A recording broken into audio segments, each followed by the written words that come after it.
Boa noite a todos, eu me chamo Alisson, sou bacharel em Psicologia pelo Centro Universitário do Distrito Federal, tenho pós-graduação em Psicologia da Saúde e Hospitalar,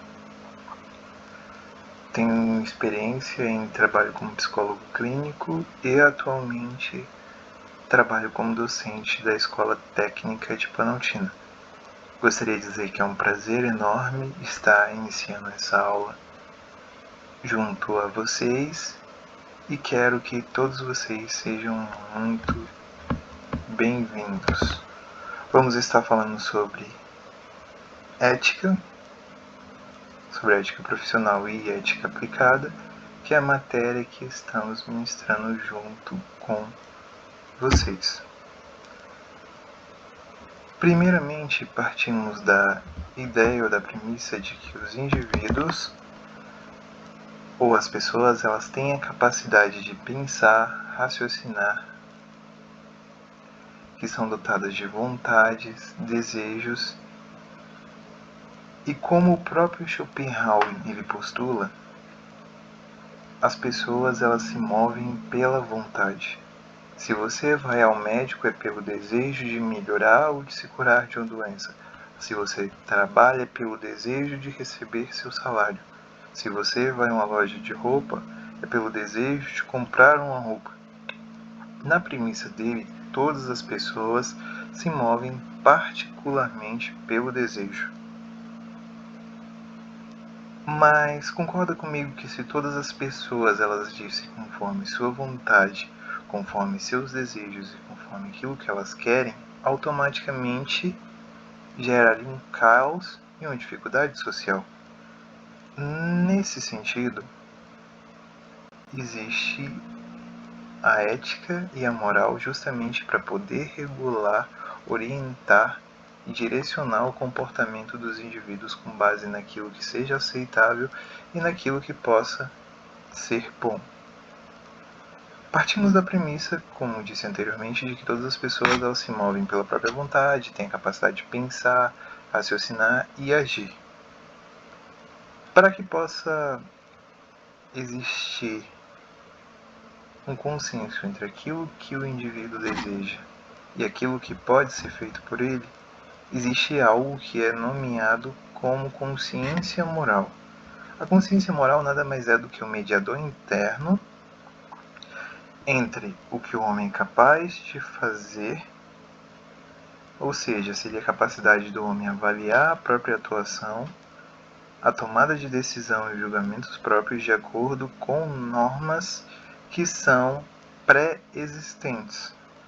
Ou seja, a consciência moral ela permitiria ao indivíduo julgar aquilo que é certo ou não com relação às suas condutas. A consciência moral ela seria responsável, nesse sentido, por frear os impulsos e desejos do indivíduo que não sejam ou não estejam em conformidade ou de acordo com aquilo que é proposto socialmente, preservando assim o bem-estar coletivo.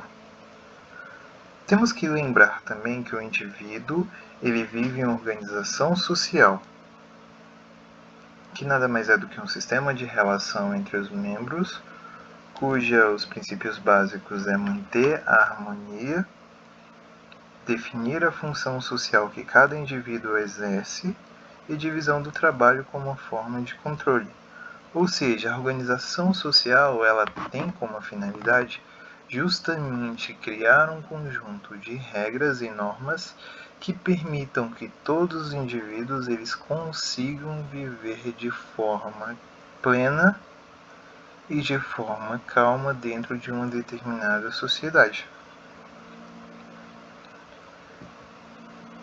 Quando o indivíduo ele passa pelo processo de consciência moral, que é essa reflexão que ele faz sobre o próprio comportamento, e ele decide agir com base naquilo que é imposto ou é regulado socialmente, definimos como ato moral, que nada mais é do que esse comportamento ou atitudes que são conduzidas pela consciência moral do indivíduo.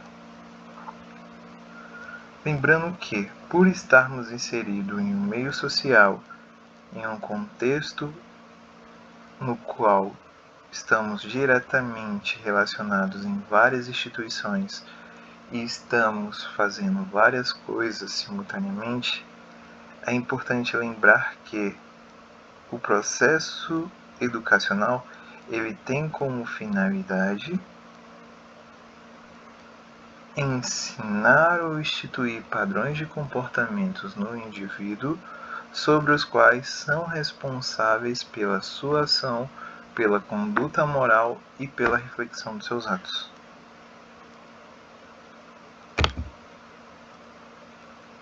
Lembrando que, nessa premissa, as ações do indivíduo elas são feitas por duas etapas, ou dois processos. Os processos normativos, que são as normas sociais que impõem um determinado padrão de comportamento no indivíduo sobre como ele deve agir, como ele deve pensar, como ele deve se comportar, e o que é factual, que é a escolha sobre a experiência vivida ou vivenciada pelo próprio indivíduo. Para o Foucault, moral nada mais é do que um conjunto de normas e valores que orientam o comportamento do indivíduo em determinado grupo ou cultura. Ou seja, o julgamento sobre como cada indivíduo deve agir socialmente. Ética, na concepção do Foucault,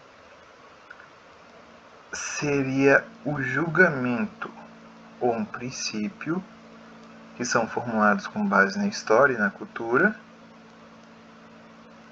que norteia a sociedade como um todo, normalizado geralmente por leis que permitam bom convívio e costumes que sejam socialmente aceitos e que façam com que nenhum dos seus indivíduos ele seja eventualmente prejudicado. Qual a diferença entre moral e ética nessa perspectiva? Moral seria a conduta, a ação e o comportamento do indivíduo.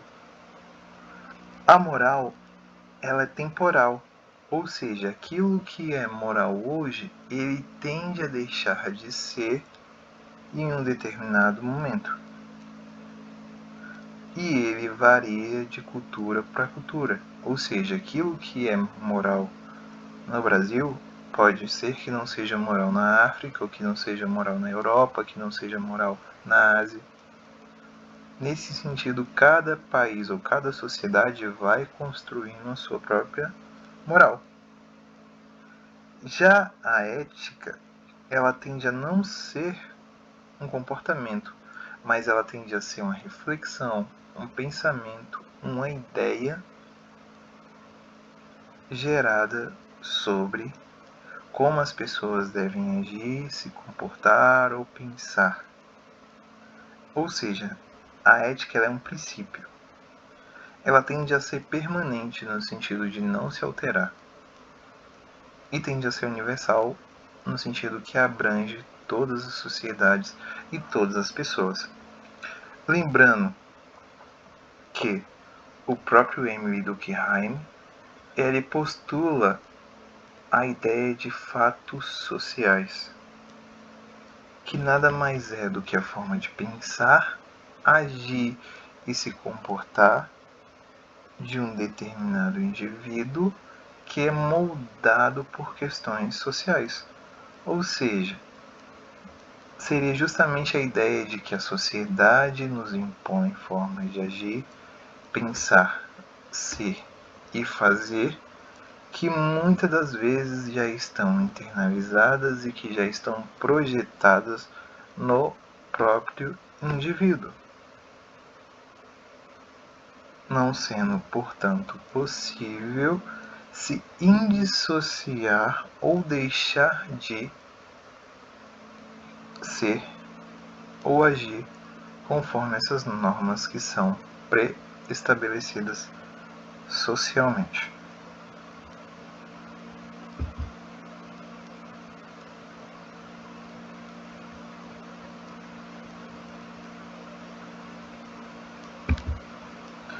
Além disso, a gente tem que trabalhar com a ideia de conceitos que são contrários àquilo que é proposto pela ética e pela moral.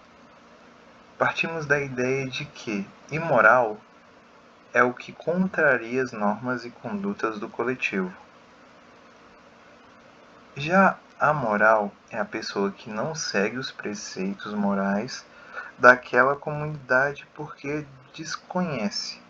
Ou seja, a grande diferença entre ser imoral e ser amoral é que o amoral ele não conhece quais são as normas morais que norteiam a determinada sociedade.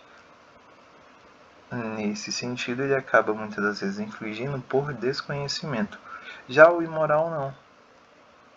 Pelo contrário, o imoral ele tem consciência de quais são as normas e regras sociais e ainda assim ele decide infligi-las. A ético é a pessoa que infringe normas de uma determinada região. O aético são pessoas que não exercem o julgamento sobre o que é certo ou errado, pois não tem a capacidade de fazer moralmente esse julgamento. Ou seja, a pessoa não consegue pensar sobre suas ações, sobre o impacto que ela tem, ou sobre se seria certo ou não. E isso seria considerado um indivíduo aético. Por fim, gostaria de dizer que o objetivo da ética e o objetivo da moral é trazer uma reflexão que permita que as pessoas pensem sobre suas próprias ações e comportamentos, a fim de que suas ações elas sejam norteadas, balizadas e que elas sejam direcionadas para um conjunto de ações que permitam o bem-estar coletivo, ou seja, seria a forma de pensar, agir e se comportar que leve ao bem-estar coletivo e o bem-estar de toda a sociedade. E com isso eu finalizo aqui a apresentação dos principais conceitos abordados ao longo da nossa disciplina. Desejo de coração um ótimo dia e fica o convite para a próxima aula. Até a próxima!